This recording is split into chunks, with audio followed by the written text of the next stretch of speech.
Om Swastiastu, Tabe Selamat Lingun Latai, Salam Sujud Kirana Melempang. Apa kabar anak-anak? Semoga dalam keadaan sehat selalu. Pada pembelajaran kali ini, Bapak Guru akan menyampaikan materi tentang unsur-unsur pembentuk alam semesta. Namun sebelum daripada kita memulai belajar, terlebih dahulu kita bersama-sama berdoa. Berdoa kita mulai.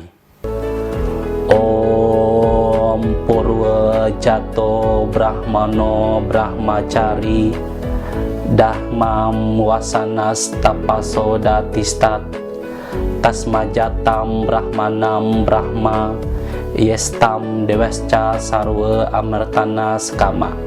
Ya Tuhan, murid-Mu hadir di hadapan-Mu, oh Brahman, yang berselimutkan kesaktian dan berdiri sebagai pertama. Tuhan, anugerahkanlah pengetahuan dan pikiran yang terang.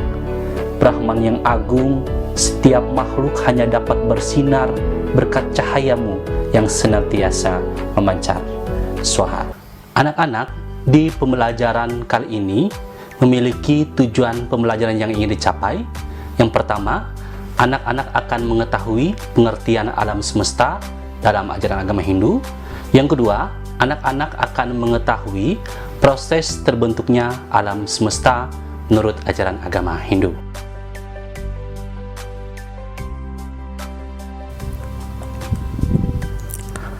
Alam semesta menurut ajaran agama Hindu. Dalam ajaran agama Hindu, alam semesta diistilahkan dengan Buana Agung. Tahukah kamu apa itu Buana Agung? Buana Agung atau Makrokosmos disebut juga dengan Jagat Raya atau alam besar. Di dalam Brahmanda Purana disebut sebagai Brahmanda, yaitu telur Brahma. Ayo perhatikan lingkungan sekitarmu. Apakah di sekitarmu terdapat gunung, bukit, danau, sawah, sungai, dan lautan? Ada langit, bulan, dan bintang. Semua itu adalah alam semesta yang besar. Isi alam semesta yang lebih kecil seperti tumbuhan, hewan, dan manusia dalam ajaran agama Hindu disebut Buana Alit atau mikrokosmos. Buana Alit berasal dari kata buana, artinya alam, dan alit artinya kecil. Jadi Buana Alit artinya alam yang lebih kecil yang merupakan isi dari jagat raya. Proses terbentuknya alam semesta menurut ajaran agama Hindu, Buana Agung dan Buana Alit, diciptakan oleh Hyang Widiwasa melalui yatnya. Proses penciptaan dan peleburan alam semesta ini dapat diibaratkan seekor laba-laba yang mengeluarkan benang dari tubuhnya sendiri dan menarik kembali benang tersebut ke dalam dirinya sendiri. Proses ini dalam ajaran agama Hindu disebut Urna Nabawat. Secara bertahap, Buana Agung diciptakan oleh Hyang Widiwasa dari kekuatan tapanya. Selanjutnya, tercipta dua kekuatan yang disebut Purusa sebagai kekuatan penghidupan rohaniah, dan Prakrti Pradana yaitu kekuatan dari kebendaan. Unsur Purusa dan Prakrti merupakan dua unsur dasar yang menyebab adanya alam semesta. Ketika kedua kekuatan ini disatukan, terbentuklah alam semesta. Berdasarkan dua kekuatan ini pula, kemudian timbul zat yang sangat halus sebagai alam pikiran atau cita.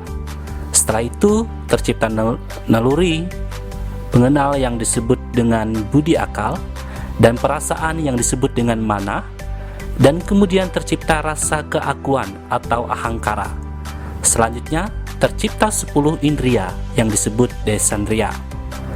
Dari desandria muncul lagi 5 unsur zat dengan sifat halus yang disebut pancatan mantra. Dari pancatan mantra lahir lagi Panca Mahabhuta, kemudian berkembang sehingga terbentuk Brahmanda atau planet yang salah satunya adalah bumi. Proses terbentuknya Buana Alit ada 3, Eka Pramana, Dwi Pramana, dan Tri Pramana. Eka Pramana yaitu kelompok makhluk hidup yang hanya memiliki bayu sebagai satu-satunya unsur kekuatan untuk hidup dalam dirinya. Makhluk hidup ini dalam ajaran agama Hindu disebut dengan stawara, yaitu makhluk hidup seperti tumbuh-tumbuhan yang hanya bisa berdiam diri dan tidak dapat berpindah tempat atau posisi dengan sendirinya. Contohnya, 1. Terna, yaitu tumbuhan dari bangsa rumput. 2. Lata, yaitu tumbuhan dari bangsa tumbuhan menjalar. 3. Taru, yaitu tumbuhan dari bangsa semak dan pepohonan. 4.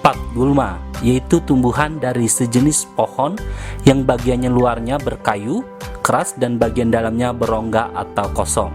Dan yang terakhir, Janggama, yaitu tumbuhan yang hidupnya menumpang pada pohon yang lain. Dwi Permana, yaitu makhluk hidup yang mempunyai dua kekuatan berupa bayu dan sabda. Hewan satwa atau sato adalah bagian dari kelompok ini. Contoh dari Dwi Permana: 1. Swedaya adalah hewan bersel satu. 2. Andaya adalah hewan yang berkembang biak dengan cara bertelur. Dan ketiga, Jarayuda adalah hewan yang berkembang biak dengan cara melahirkan atau menyusui anak. Tri Permana adalah kelompok makhluk hidup yang paling sempurna karena terdiri atas 3 unsur kekuatan, yaitu sabda suara, bayu tenaga, ide pikiran. Contoh Trimana adalah manusia. Anak-anak, demikianlah materi yang dapat saya sampaikan. Bertemu kembali di pembelajaran berikutnya, dan saya akan tutup dengan Prama Santi. Om Santi Santi Santi Om Sahi.